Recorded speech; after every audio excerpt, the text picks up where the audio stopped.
그 후에 예수께서 갈릴리에서 다니시고 유대에서 다니려 아니하심은 유대인들이 죽이려 함이로라. 유대인의 명절인 초막절이 가까운지라 그 형제들이 예수께 이르되 당신이 행하는 일을 제자들도 보게 여기를 떠나 유대로 가소서. 스스로 나타나기를 구하면서 묻혀서 일하는 사람이 없나니 이 일을 행하려 하거든 자신을 세상에 나타내소서 하니 이는 그 형제들까지도 예수를 믿지 아니함이로라. 예수께서 이르시되 내 때는 아직 이르지 아니하였거니와 너희 때는 늘 준비되어 있느니라. 세상이 너희를 미워하지 아니하되 나를 미워하나니 이는 내가 세상의 일들을 악하다고 증언함이라. 너희는 명절에 올라가라. 내 때가 아직 차지 못하였으니 나는 이 명절에 아직 올라가지 아니하노라. 이 말씀을 하시고 갈릴리에 머물러 계시니라. 그 형제들이 명절에 올라간 후에 자기도 올라가시되 나타내지 않고 은밀히 가시니라.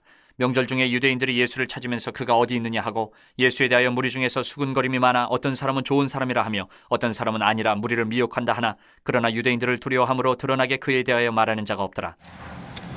오늘 초막절이 시작이 되어 요한이 이 초막절을 배경으로 예수님이 세상을 심판하시고 의인들을 구원하시고 악인들을 벌하시는 심판주 되신다라는 것을 드러내기를 시작을 해요. 요한이.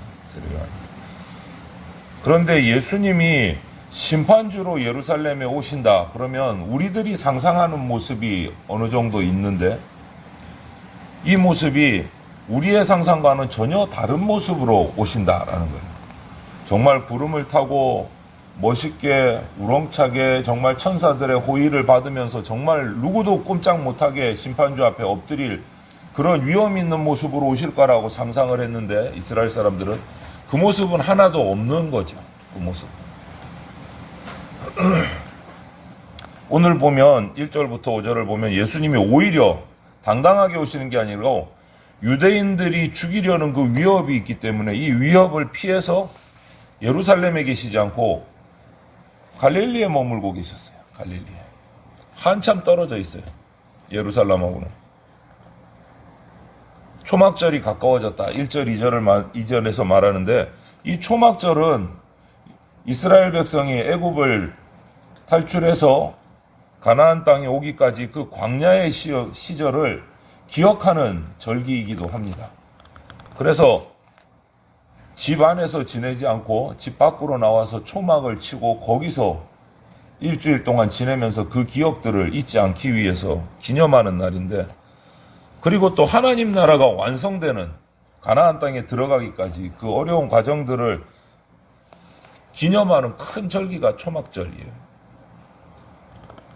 이때가 되니까 예수님의 육신의 형제들이 예수님에게 이렇게 얘기합니다. 빨리 예루살렘으로 가서 구세주 되심을 나타내라. 심판주 되심을 나타내라. 이곳 시골 갈릴리 총구석에 있어봐야 그게 될 것이 아니다. 사람들이 많이 모이는 이 초막절에 예루살렘으로 가면 사람들이 가득 모일 텐데 거기서 큰 이적을 일으켜서 예수님을 따라오는 너의 제자들을 만들어라. 추종자를 만들어라. 왜 이 시골 총구석에 박혀서 무슨 일을 하려고 하느냐. 은밀히라는 말을 쓰면서 세상에 나타내라. 묻혀있지 말고 세상에 나타내라. 이 모습을 보면 예수님의 그 형제들마저도 어려서부터 같이 자란 육신의 형제들마저도 예수님이 그 당시 세상적인 종교적인 정치적인 메시아로 이스라엘을 다스릴 자로 그렇게 세워지기를 바라고 있었다. 그러려면 사람들을 많이 모아야 된다. 네 편을 많이 모아서 세력을 키워야 된다. 사람 많이 모이는 초막절에 예루살렘에 가서 이적을 한번 일으켜라. 이런 형제들의 모습을 보면서 요한은 5절에 이들도 예수님을 믿지 않았다라고 평가를 해요. 이들도 예수님을 믿지 않았다. 예수님이 세우실 하나님 나라의 모습, 그 비밀을 같이 자라고 같이 가까이 생활했던 형제들도 이해하지 못하고 있었다. 이들도 예수님을 믿지 않았다. 예수님이 십자가를 통해서 세상을 심판하시는 그리스도가 되신다는 이 기가 막힌 비밀, 놀라운 비밀을 누구도 몰랐던 거예요. 하나님 은혜가 없으면 알 수가 없는 거예요. 형제들도 몰랐어요. 엉뚱한 소리 하고 있죠. 그런데 6절부터 보면 예수님이 이렇게 그 사람들이 많이 모이는 초막절에 예루살렘 수도에 올라가서 사람들에게 기적을 베푸시지 않고 이 시골 갈릴리에 묻혀 있는 이유를 말씀하세요. 아직 예수님의 때가 이르지 않았기 때문이다라고 6절부터 8절에 때가 아직 안 됐다. 사람들이 볼 때는 때가 됐어요. 초막절이에요. 많은 사람들이 예루살렘에 모여요. 이 때가 정확한 때인 거예요. 사람의 눈으로 볼 때는. 그곳에 가서 예수님이 세우실 나라를 위해서 사람들을 모아서 세력을 키워서 사람의 때는 그래요. 그런데 예수님이 안 올라가신 이유는 예수님의 때가 아니다. 그렇게 사람을 모아서 세상의 방법으로 세우는 세상의 나라가 아니기 때문에 십자가의 죽으심으로 세울 나라이기 때문에 아직 때가 되지 않았다라는 것입니다. 그래서 예수님은 십자가에서 당신을 나타내실 때를 지금 잠잠히 기다리고 계신 거예요. 만약에 예수님께서 형제들의 제안대로 세상의 방식으로 자신을 이적을 통해서 사람들이 많은 명절에 나타내셨다면 아마 세상은 예수님을 그렇게 십자가에 못 박지 않았을 거예요. 예수님을 미워하지도 않았을 겁니다. 오히려 예수님을 막 찬송하고 난리가 났을 거예요. 왕을 삼으려고. 그런 모습 보았잖아요. 요한복음에서 오병이어 기적 딱 한 번 해서 배부르게 먹여줬더니 왕 삼으려고 하잖아요. 세상의 방법대로 했으면 세상은 예수님을 미워하지 않았을 거예요. 그런데 예수님은 7절에서 말씀하셨듯이 그런 방식이 악하다라고 말씀하세요. 그런 세상의 방식이 악하다라고 선언을 하셨어요. 그러니까 세상은 예수님을 미워하는 거예요. 자신들의 사는 방법이 잘못됐다, 악하다. 그러니까 세상이 예수님을 미워하는 거예요. 그런데 예수님은 형제들을 예루살렘으로 초막절에 먼저 다 올려보내신 후에 9절 10절을 보면 은밀히 올라가셨어요. 은밀히 뒤에 올라가셨어요. 따로 심판주이신 예수님이 구름을 타고 천사들을 대롱하고 그렇게 엄청난 모습으로 내려오신 것이 아니고 평범한 초막절의 순례자의 모습으로, 여행객의 모습으로 예루살렘에 조용히 올라가셨어요. 그리고 그곳에서 하나님의 말씀을 선포하셨어요. 사람들은 구세주가 이런 메시아가 이런 모습으로 오는 거는 이해할 수가 없었어요. 하지만 예수님께서는 이런 방식으로 하나님 나라를 세우셨어요. 이것이 바로 하나님 나라의 비밀인 겁니다. 사람의 방식, 세상의 방식, 권력의 방식이 아닌 하나님 나라의 비밀에 하나님 나라의 방식은 따로 있는 거예요. 이렇게 조용히 올라가셔서 말씀으로 하나님 나라를 선포하시기 시작하셨어요. 요한복음에서 11절부터 보면 요한복음에서 유대인들 이러면 대부분 예수님을 대적하는 사람들로 등장을 해요. 대제사장이나 서기관이나 바리새인 등을 유대인들 이러면서 얘기를 하는데 그 사람들은 이 초막절에 지금 초긴장 상태예요. 예수님의 인기가 높아져 있기 때문에 아마도 예수라는 자가 이 사람들이 많이 모이는 명절에 예루살렘에 올라와서 또 기적을 행해서 세력을 모아가지고 우리를 끌어내리고 자기가 차지할 것이다. 자리를 차지해서 왕이 되려 할 것이다. 그래서 11절에 보면 예수님을 체포하려고 준비하고 있었어요. 그렇게 하기만 해라. 우리가 가만히 두지 않는다. 예수님을 체포할 준비를 하고 있었어요. 그리고 다른 사람들도 예수님이 그렇게 하시다가 낭패를 당할 것이다. 수군수군하고 있었어요. 12절에. 수군거리고 있었어요. 이 수군거림이라는 것이 참 좋지 않은 모습인 것 같아요. 광야의 이스라엘도 하나님 앞에서 죄를 범할 때 이런 모습으로 나타났어요. 수군거렸어요. 이 모습은, 수군거린다는 이 모습은 그 무리가 믿음 없이 예수님을 비난하고 조롱하는 모습이었다. 믿음 없이. 자신들의 말과 다르기 때문에, 자신들의 방식과 다르기 때문에, 세상의 방식을 악하다고 하셨기 때문에 그러면 니는 얼마나 잘났는데 이렇게 되는 거예요. 수군거리. 세상에서 살아가려면 다 그렇게 살아가는 거잖아. 근데 너는 왜 그게 안 된다고 하니? 그럼 수군수군 하는 거예요. 예수님은 이처럼 자신을 적대하는 세력, 또 기회를 노리고 기회주의적으로 자신이 올라가려고 하는 그 예루살렘의 모든 모습들 가운데 그냥 아무것도 아닌 것처럼 평범한 순례자의 모습으로 들어오셨어요.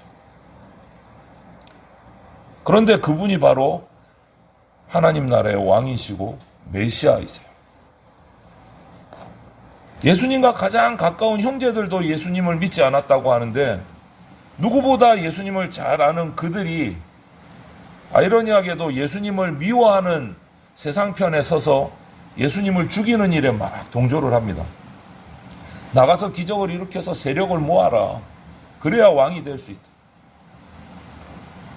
이 모습을 보면, 이런 형제들의 모습을, 믿음 없는 형제들의 모습을 보면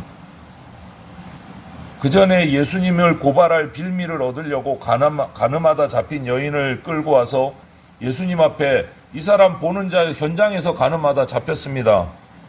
어떻게 하실 겁니까? 라고 예수님을 난감하게 만들었던 그 서기관 바리새인들의 모습이 떠오르는 거예요. 예수님을 궁지로 몰아넣으려는 모습.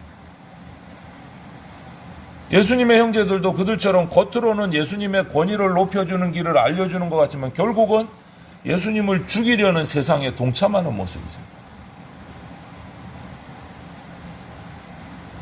예수님을 높여주는 것처럼 예수님 앞에 심판을 해달라고 재판을 해달라고 가늠한 여인을 끌고 왔지만 사실 속마음은 그게 아니잖아요. 여기서 말 한마디 잘못하면 예수님이 매장당하는 상황을 만들어가는 거죠. 그럼에도 불구하고 예수님은 그 악한 주변의 자극, 충동에도 불구하고 그 흐름에 따라 움직이지 않으시는 거예요. 세상의 방식이 아니신 거예요. 예수님이 항상 마음에 품고 따르셨던 것은 하나님의 때를 의식하면서 사셨어요. 지금이 하나님의 때인가? 이것이 하나님의 인도하심인가? 그러면서 하시는 말씀이 뭡니까? 아직 때가 되지 않았다. 십자가의 때를 기다리고 계십니다. 이 땅에 감당하셔야 할 일들, 표적을 일으켜서 사람을 많이 모으는 것이 아니고 하나님의 뜻을 행하는 것이고 그 뜻은 십자가에 달리는 것이다 라는 것을 정확하게 알고 계셨어요. 그래서 지금은 그때가 아니다. 그리고 그때가 당신의 때가 되었을 때 기꺼이 감당하셨어요. 예수님이 가실 길과 때가 하나님이 정하신 것이다 라는 것을 아시고 기다리시고 인내하시고 그 때가 왔을 때는 가차없이 그 길을 가셨다라는 거예요. 그래서 세상은 예수님을 미워하고 예수님을 죽이려 했고 예수님을 몰아내려고 했어요. 이런 모습을 보면 세상과 예수님하고 참 잘 안 맞은 거예요. 그러면 예수님의 몸된 우리 교회는 어떨까요? 예수님의 가르침, 예수님의 이런 삶이 교회가 불편하면 어떻게 되죠? 예수님의 몸된 교회가 예수님의 가르침이 불편하고 예수님의 삶이 너무너무 힘들고 교회가 그렇게 느껴지면 그래서 예수님 좀 조용히 계세요. 우리가 알아서 할게요. 하는 교회가 되면 그 교회는 어떻게 될까요? 이거는 예수님의 교회가 아닌 거예요. 예수님이 머리가 되신 교회가 아닌 거예요. 예수님과 상관없는 그냥 사람들의 모임이 돼버리는 거예요. 예수님의 가르침이 불편하고 예수님의 삶이 불편하고 예수님 조용히 계세요. 우리가 알아서 할게요. 이거는 교회가 안 돼버리는 거예요. 사람들은 예수님 따르는 일이 어렵다고 느끼기 때문에 예수님을 저만치 높이 계세요. 올려드리는 것처럼 예수님은 저 높은 곳에 계시고 우리는 경배만 할게요. 안 내려오셔도 됩니다. 여러분, 경배하는 일은 쉽습니다. 와서 1시간 앉아서 예배 드리는 일은 쉽습니다. 왜요? 그냥 앉아 있다 가면 돼요. 삶을 바꾸지 않아도 돼요. 그냥 앉아 있다가 좋은 말씀 그러다 가면 되는 거예요. 삶을 바꿀 필요가 없는 겁니다. 오늘날의 많은 교회들이 이런 길을 따라가고 있다는 게 너무 기가 막힌 거예요.